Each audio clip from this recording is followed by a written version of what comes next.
Alex Kyriakidis, President of Marriott International for Middle East and Africa. Good afternoon. Thank you for joining Breaking Travel News today. We're at AHIC 2013. Perhaps you could just bring our viewers up to date with where Marriott stands in the region at present. Well, Middle East and Africa is a hugely important region for Marriott. We invested in a team that looks after the region, led by a president in continent a year ago, and we're looking at tremendous growth in this region. Today we operate 43 hotels in Middle East Africa, and our construction pipeline will have us going to 88 hotels over the next 4 years.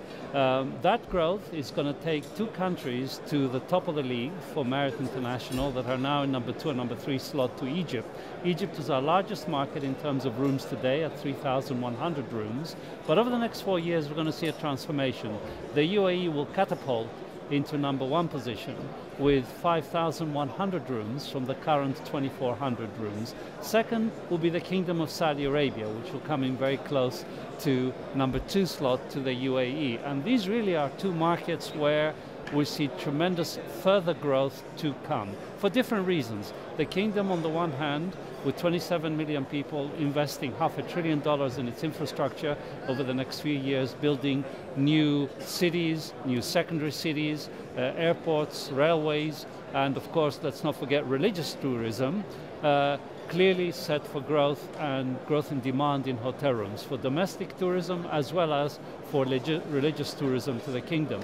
The UAE, on the other hand, a true success story in travel and tourism, supported by two airlines that are growing very fast in the form of Emirates and Etihad.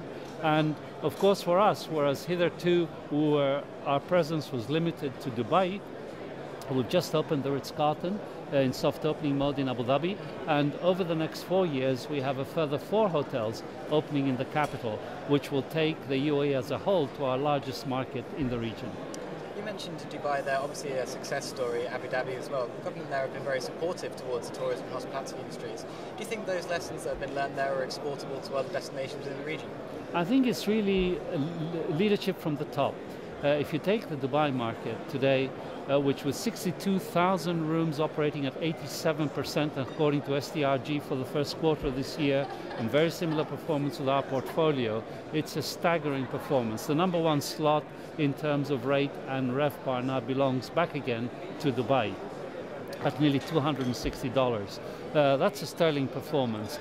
That comes from leadership from the very top. If you look at His Highness Sheikh Mohammed and his vision for Dubai, it all was about the world-class destination for travel and tourism and a very diversified base for tourism. Add to it, if you will, into the future, 2 very important planks. One is MICE business, and the JW Marriott Marquis, which just opened on Sheikh Zayed Road with 1,600 rooms at the heart of the MICE market. And secondly, the family market, looking at